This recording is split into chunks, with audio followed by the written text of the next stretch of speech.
Hola a todos, muy bienvenidos a nuestro primer capítulo donde estaremos conversando acerca de salud y bienestar al servicio de la comunidad. La idea de este programa es que abordemos distintos temas de salud, alimentación y todo lo que sea necesario para hacer un cambio de mentalidad en función de lograr mantener en el tiempo un estilo de vida saludable. Para eso queremos en primer lugar agradecer el espacio que nos han brindado para hacer este primer capítulo en la Clínica Sin Rebote, que está en 1 Norte 841. Le agradecemos mucho este precioso lugar y ahora, bueno, los invito a que conozcamos a nuestra primera invitada. Ella es Francisca González Riedel. Bienvenida, Francisca, muy bienvenida. Muchas gracias, Eva. Y gracias por acompañarnos, un millón de gracias. Quiero contarle a la gente, bueno, por qué tú estás acá y lo especialista que eres. La Fran es psicóloga de la Pontificia Universidad Católica de Chile. Además es exdirectora de la Fundación y Centro de Meditación Otzer Link en Santiago. Además, exdirectora académica del Diplomado Mindfulness de CELAPA, que es el Centro Latinoamericano de Psicología Positiva Aplicada. Instructora certificada y facilitadora de Mindfulness hace 9 años y además tiene un montón de formaciones en Chile y en el extranjero en meditación, mindfulness y psicología budista también. Finalmente, y lo más importante que vamos a hablar al final, creadora del programa Vivir en Calma. Así que con todas estas credenciales y esta enorme experiencia, muy bienvenida, Fran, y muchas gracias por estar acá con nosotros. No, gracias a ti por la invitación. Maravilloso. Fran, lo primero, preguntarte por tu experiencia, ¿ya? Es súper interesante lo que tú haces y por favor nos gustaría mucho que nos contaras cómo llegaste a interesarte por esta área de la psicología, qué te hizo elegir especializarte específicamente en esto del mindfulness.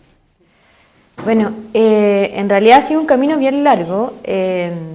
Cuando uno estudia en la universidad, en general las formaciones, por lo menos en la Universidad Católica, es bien tradicional y este tipo de cosas hace 10 años atrás como que no sonaba mucho.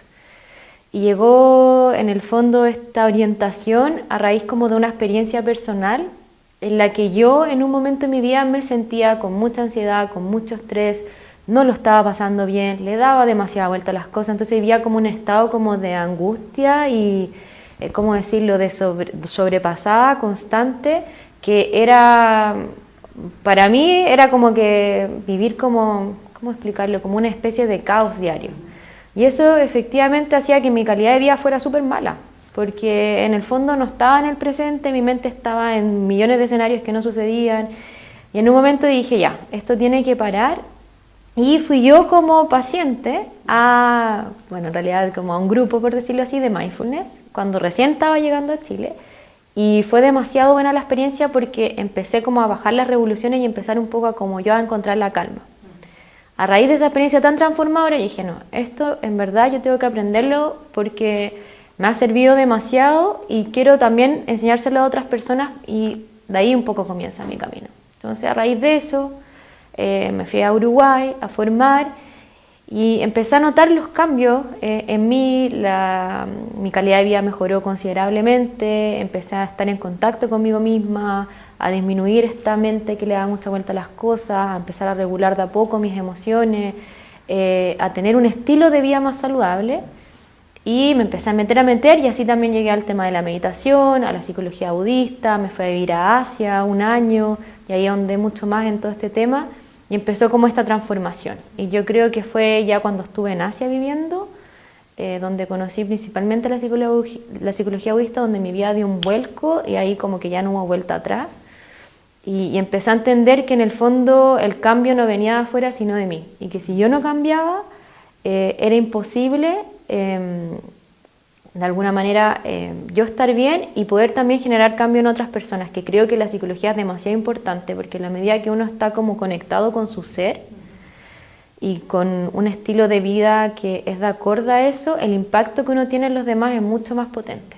Súper, una experiencia como muy profunda tuya y creo que también súper importante destacar esto de darte cuenta que tu propio cambio podía impactar también a tus pacientes, ¿no? Como desde esta experiencia de transformación desde adentro hacia afuera, que es como bien clave en los procesos cuando queremos como sostener en el tiempo el cambio y no que sea una especie de acomodo, ¿no? Solo superficial, sino, como digo siempre, desde adentro hacia afuera, que es muy la experiencia que tú nos estás contando hoy día. Y tenéis que pensar que en general los cambios de las personas se producen por modelado. Entonces, si el modelo que yo tengo como referente de alguna manera ya vibra en eso, me es mucho más fácil poder incorporarlo en mi vida y empezar ese proceso. Por supuesto. Y yo también me he dado cuenta que en la medida, porque en el fondo llevo un camino largo, ya van a ser casi 10 años, en la medida que voy profundizando más y me voy trabajando más internamente, los cambios que logro en mí y en el resto son mucho más profundos. Tu impacto en los pacientes es también mucho más mayor, sí, por supuesto. Entonces es como bien bonito ver cómo se expande todo eso. Y también yo he tenido la oportunidad, yo siempre digo la bendición, de haberme podido formar tanto en Chile como afuera con distintos maestros como en meditación y en psicología budista y en mindfulness como muy importante. Y eso me ha dado como una experiencia súper potente como también para transmitirla y yo también vivir eso. Entonces ha sido como súper lindo el camino porque en el fondo se alinea mi propia transformación con mi hacer, con lo que yo hago. Entonces al final yo siempre digo, para mí el trabajo no es trabajo, es como estar como que no sé, es como vivir de tu hobby, por decirlo así.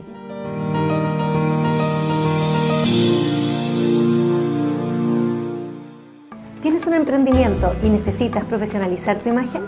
¿Quieres disparar tus ventas usando tus redes sociales? En Vitamina B, agencia publicitaria, tienen lo que buscas y se adaptan a lo que necesitas. Dale a tu marca la energía que necesita con Vitamina B. Encuéntralos en www.vitaminab.cl.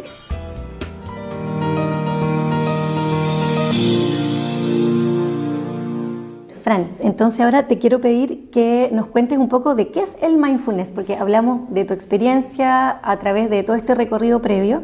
Sin embargo, mindfulness a veces es una palabra que no todo el mundo conoce, que no está familiarizado con qué consiste, de qué se trata. Entonces cuéntanos un poquito qué es, para qué nos sirve practicarlo, cómo se practica, ¿no? O sea, en general aterrizar un poco para que la gente tenga una idea de qué estamos hablando y la pregunta final sería cómo incorporarlo también a nuestra vida cotidiana. Mira, en realidad mindfulness es más que un concepto, entonces es difícil explicar en palabras algo que es más bien una experiencia. Entonces quiero hacer contigo un experimento. Okay. Te voy a pedir que si puedes dejar la tablet ahí por ahí al lado y que trates de juntar tus dedos con total atención, ¿ya? Tal cual lo estoy haciendo yo, eso. Hasta que se topen. Muy bien. Ya, eso es mindfulness. Ok. Este pequeño gesto de poner mucha atención y llevar tu atención a lo que estás realizando. Pero como te digo, por lo mismo es súper difícil de describirlo en palabras. Pero si tuviéramos que describirlo en palabras, mindfulness es un tipo de meditación, ¿ya?, que existe hace muchísimos años. De hecho se remonta al Buda Shakyamuni el 563 a.C. Pero la versión occidentalizada o más comercial o más conocida viene de Jon Kabat-Zinn a finales de los años 70, quien crea el primer programa basado en mindfulness, que es el programa de reducción de estrés basado en la atención plena en español o mindfulness en inglés. Entonces, mindfulness es un tipo de meditación que viene hace mucho tiempo. ¿Y qué es la meditación? La meditación significa familiarizarnos con nosotros mismos. Entonces, mindfulness apunta a eso, a familiarizarte con uno mismo. ¿Para qué? Para aprender a observarte a ti mismo. Es como observar al observador. Y de esta manera observar tu mente, aquietarla y bajar tus pensamientos. De alguna manera es como cuando, por ejemplo, tenéis un jarro, ¿ya? Y imagínate que está lleno como de, a ver, más concreto, una bola de nieve. Estas bolas de nieve que uno tiene en la Navidad, que uno que la empieza a mover y se mueve un montón de cosas. Ya, se dice que nuestra mente es así, es como esta bola de nieve en donde siempre hay este movimiento. Entonces lo que hace el mindfulness es que te permite aquietar esa mente, tal cual como lo hace la bola de nieve en un momento que cae nuevamente. Todos estos copitos que están dando vuelta. Súper.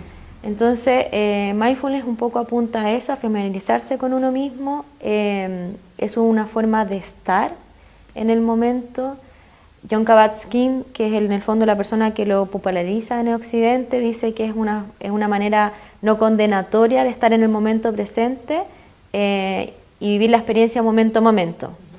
En realidad creo que la definición es un poco distinta, pero más o menos ese es como el corazón de lo que trata de transmitir. Súper. Y en la práctica, Fran, pensando en la gente que nos ve, que bueno, igual que nosotras tenemos una vida súper normal más allá del conocimiento académico, ¿Cómo incorporamos eso, ¿no? en nuestra rutina diaria? Porque siento yo mucho prejuicio de la gente que ha escuchado alguna vez el mindfulness, que se imagina que solo es posición de loto y meditación, Sí.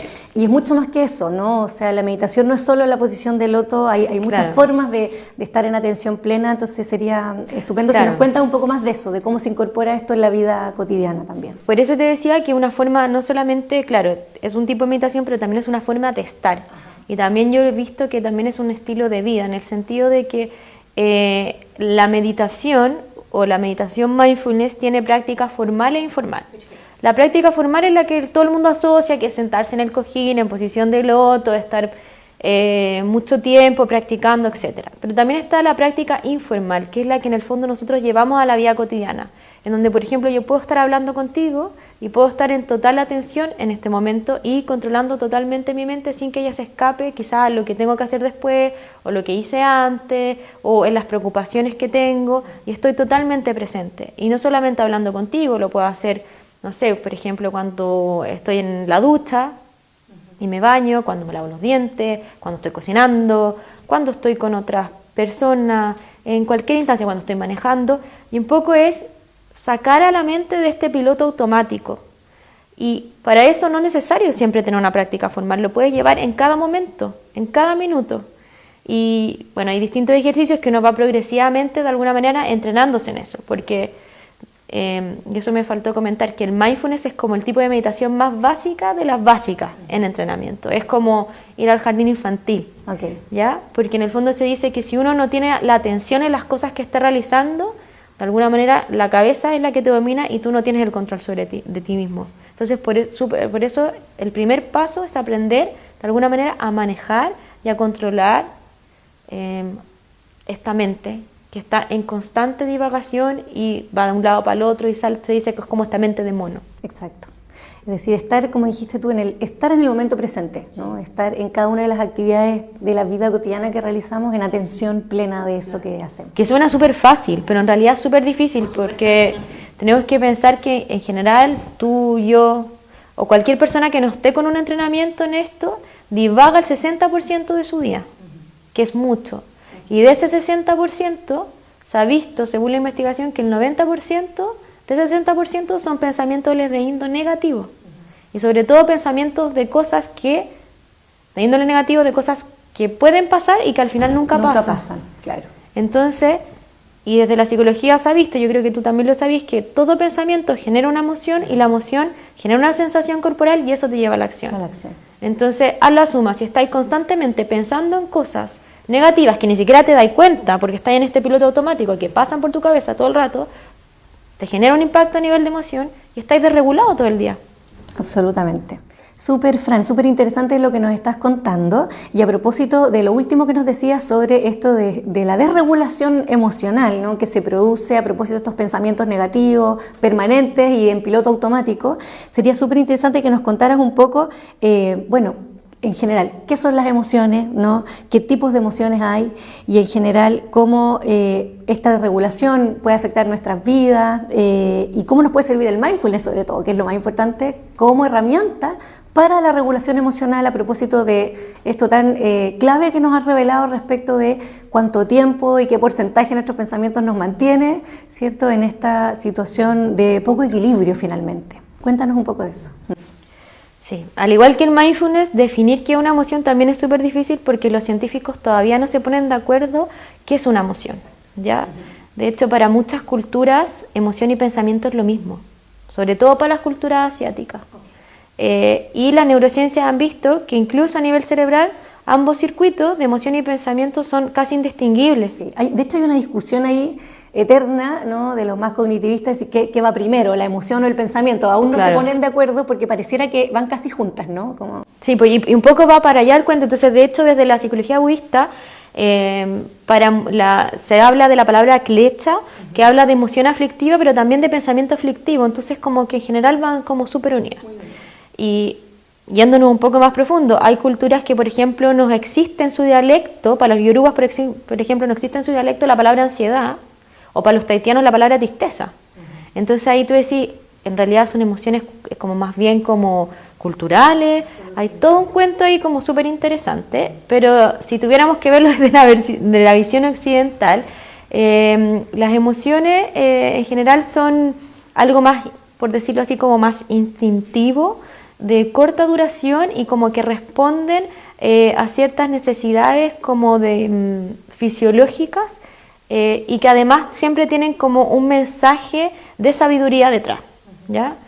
También en general las emociones son de súper corta duración. Uno a veces cree que las emociones duran eternamente, pero en realidad se ha visto que no duran más de 90 segundos, ¿ya? Y tú puedes estar pensando, bueno, Fran, pero ¿qué pasa de esas personas, o a mí misma, que me puedo quedar pegada horas, semanas, hay meses, incluso personas años? Bueno, el cuento que se ha visto es que en realidad esa emoción se vuelve a gatillar porque yo la traigo nuevamente con el recuerdo, con mi pensamiento, entonces activo todo el rato la emoción. Pero si en verdad uno está en atención plena, la emoción dura 90 segundos. Es pasajera. Es súper pasajera. Y en realidad el pic como que te desregula más, es súper cortito, por decirlo así. Entonces las emociones, como te estaba explicando, es difícil como definirlas también, pero si tuviéramos que verlas así, son más bien algo universal, de corta duración, responden a cosas más, a respuestas más instintivas, fisiológicas, pero también tienen un mensaje de sabiduría detrás, ¿ya?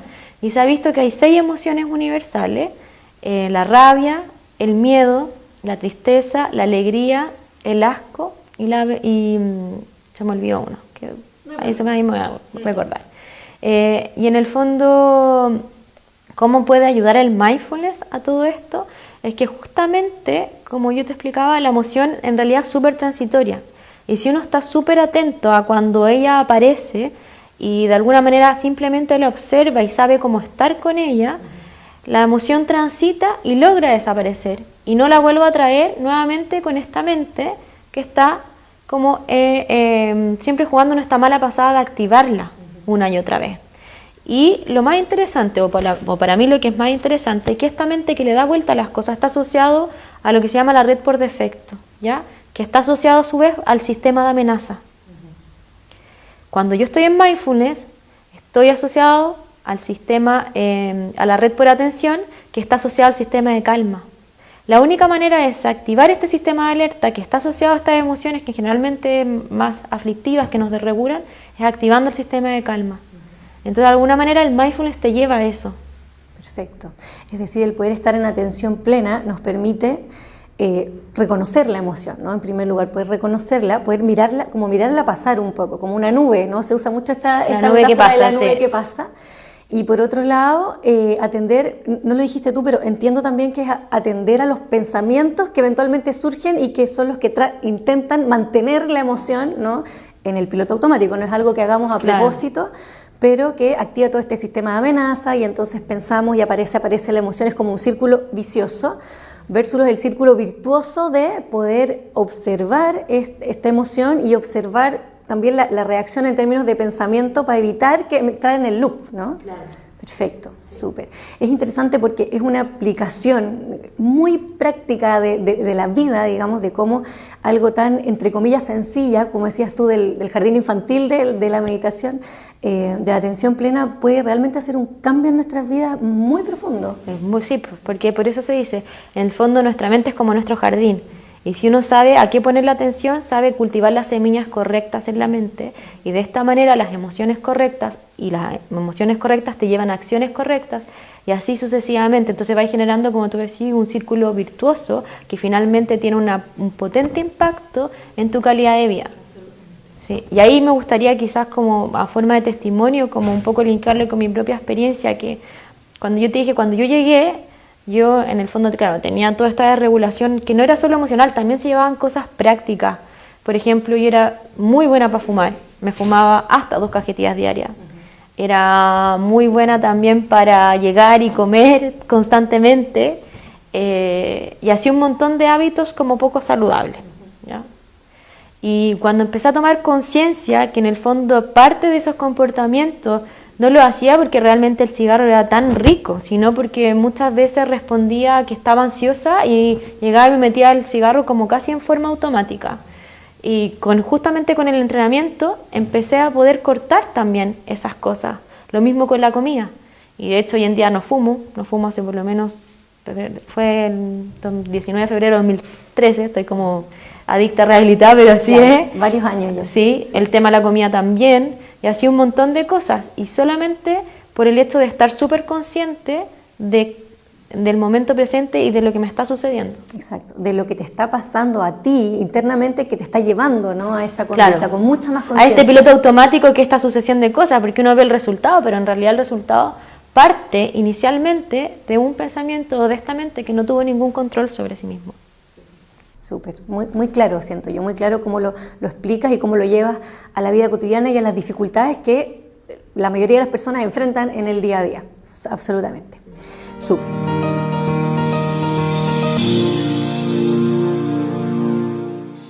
Retail Max es la solución ideal para emprendedores.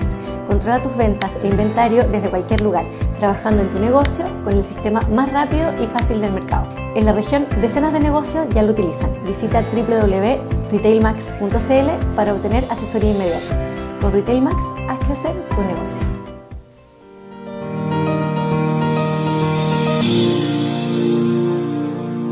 Bien, Fran, todo lo que me has contado entiendo que tiene relación con lo que denominamos la psicología budista, ¿no? Y quisiera que nos contaras un poco cómo la psicología y la filosofía budista pueden como ayudarnos también en nuestra vida cotidiana, sus principios fundamentalmente, cómo pueden orientar, ¿cierto?, todo esto que ya hemos conversado y ayudarnos en la práctica a tener una mejor calidad de vida. Bueno, en realidad todo lo que yo te estoy transmitiendo viene de ahí. Entonces, yo creo que el principio fundamental, y yo creo que algo que recién la ciencia está viendo, pero que allá lo aplican hace un montón de tiempo, es que todo viene desde la propia mente, todo surge desde la propia mente. Ahí está la raíz de todos nuestros problemas, de ahí surgen las emociones que nos afligen. Entonces, si uno entiende la raíz, es mucho más fácil, de alguna manera, trabajar todo el resto. Entonces, eso es como el principio como más básico y que a mí me parece como fundamental, entender que todo surge de ahí, ¿ya? Que de alguna manera todos sufrimos, ¿ya? Que el sufrimiento existe, que el sufrimiento tiene una causa, ¿ya? Que hay una forma para trabajar con ese sufrimiento y que existe un camino específico, que es un poco lo que yo te he ido comentando en este momento, así en términos súper simples. Y otra de las cosas que yo considero que son súper interesantes de la psicología y la filosofía budista es que habla mucho de la impermanencia, que se aplica mucho a la regulación emocional. La psicología y la filosofía budista hablan que todo es transitorio, ¿ya? Todo es cambiante, es cosa de mirar las estaciones, es como cambia todo el rato. O nosotros mismos, si por ejemplo tuviéramos que hacer esta entrevista mañana, aunque sea la misma pauta, etcétera, no va a ser lo mismo, ¿ya? Porque pasan cosas. Nuestras células están en constante cambio, todo está en constante cambio. Y de esta manera, si entendemos, las mismas emociones son cambiantes. Entonces, si yo me trato de apegar a ellas, me voy a generar sufrimiento inevitablemente porque estoy yendo contra el ritmo natural de la vida. Y si las trato de rechazar también, entonces también te enseñan esto de mantener un punto medio. Y si tú lo aplicáis de verdad, en profundidad en tu vida diaria, mantenís como un punto de equilibrio y una calma que se hacen mucho más como, yo digo, como sólidas como una montaña, porque te mantienen firme. Si uno de verdad incorpora este concepto de la impermanencia, y así hay un montón más de conceptos que ayudan a llevar una vida de alguna manera más pacífica, más en calma y también una vida más con significado, porque te vas dando cuenta que las acciones que tú vas realizando tienen un impacto. Lo que uno hace no queda así como exento. Entonces, si uno es súper consciente de eso, va a ir todo el rato haciendo cosas para tener una vida con significado y no solo para ti mismo, sino también para el resto, porque chequeáis mucho la motivación con la que realizas las cosas y que viene nuevamente desde tu propia mente. Por supuesto.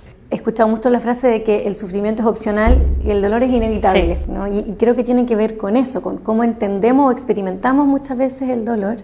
Y lo de lo transitorio también, en mi experiencia, muchos de los trastornos ansiosos o depresivos tiene que ver con lo que tú estás diciendo de apegarse a ciertas cosas, con intenciones de control sobre algunas cosas que en realidad el alivio de ese sufrimiento es simplemente soltar, es decir, renunciar a esta pretensión de control o a este apego. Entonces creo que es súper interesante como tú lo planteas desde estos como principios casi diría yo como existenciales y muy Sí, profundos, pero que tienen de nuevo en nuestra vida diaria un impacto súper potente si logramos como entenderlos y sobre todo incorporarlos, ¿no? Como al diario vivir, no solo como conocimiento, sino como hacerlos cuerpos, ¿no? Hacerlos carne. Y un poco tomando lo que decía, el dolor en la vida, o sea, las cosas dolorosas van a estar siempre.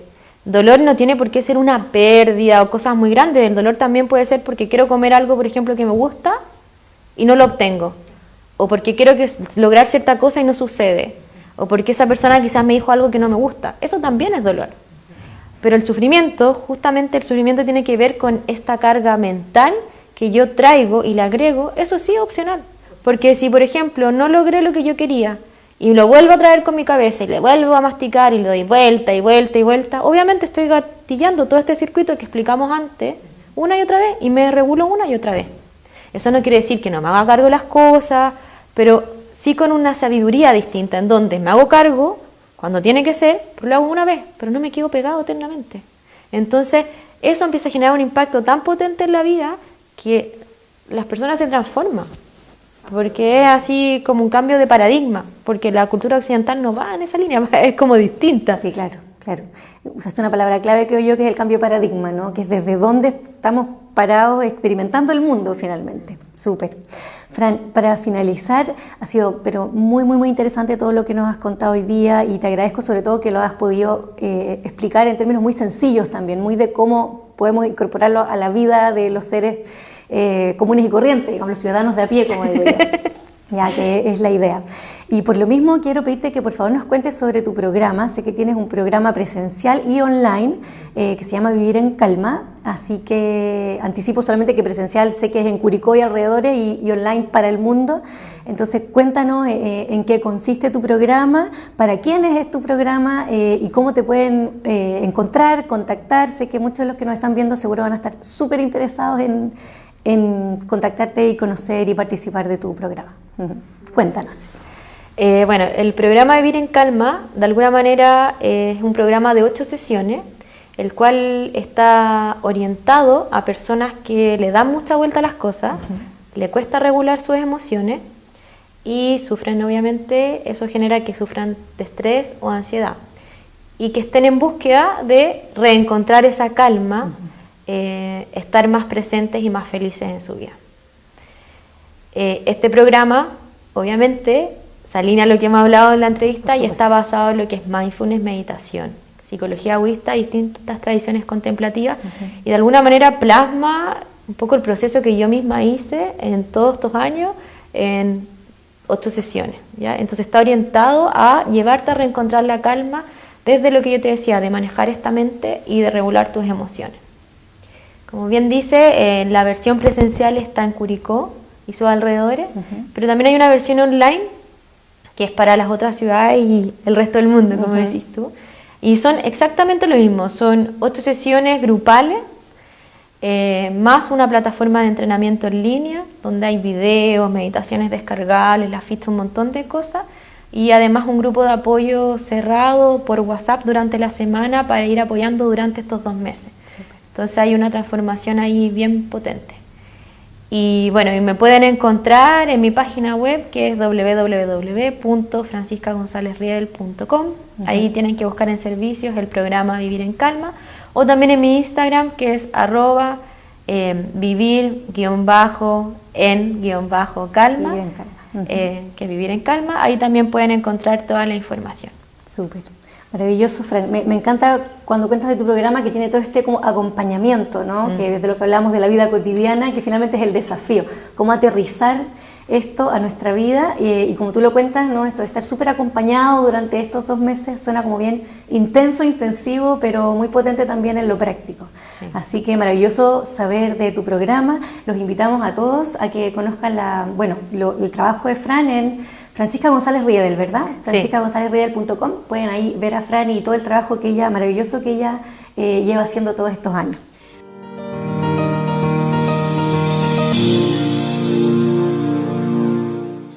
Hoy vimos la importancia de estar con atención plena en el momento presente para poder regular nuestras emociones. Que es importante que nos quedemos de todo lo que nos dijo Fran hoy día, es clave el poder estar atentos al presente, a la situación en la que estás ahora, para poder salir de todos esos pensamientos que te traen dolor, sufrimiento, ansiedad y angustia. Un ejemplo súper concreto. En este minuto, si yo pongo atención a mi alrededor, puedo escuchar los sonidos, puedo sentir la temperatura, puedo decir, siento o no siento un poco de hambre, o si tengo o no tengo frío, pero no hay nada a mi alrededor que en este momento me esté causando sufrimiento o rabia o tristeza.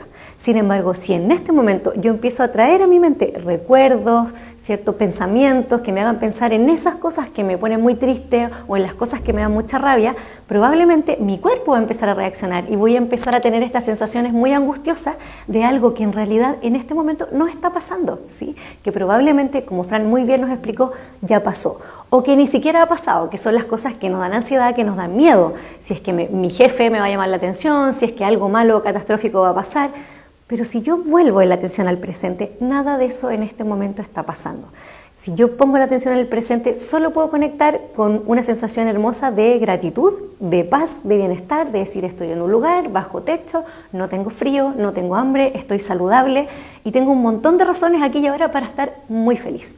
Entonces, y en la práctica, lo que te recomiendo 100% es que esta práctica de la atención plena la pienses de esta manera, como algo que realmente puedes llevar a tu día a día, saliendo de este bucle de pensamientos catastróficos o ansiosos hacia el futuro, o tristes y rabiosos hacia cosas que te pasaron antes, porque si logras traer la atención aquí y ahora, te vas a dar cuenta que tu contexto actual es muchísimo mejor que todo este torbellino de pensamientos que hay en tu cabeza y por lo tanto tus emociones también van a ser mucho más positivas.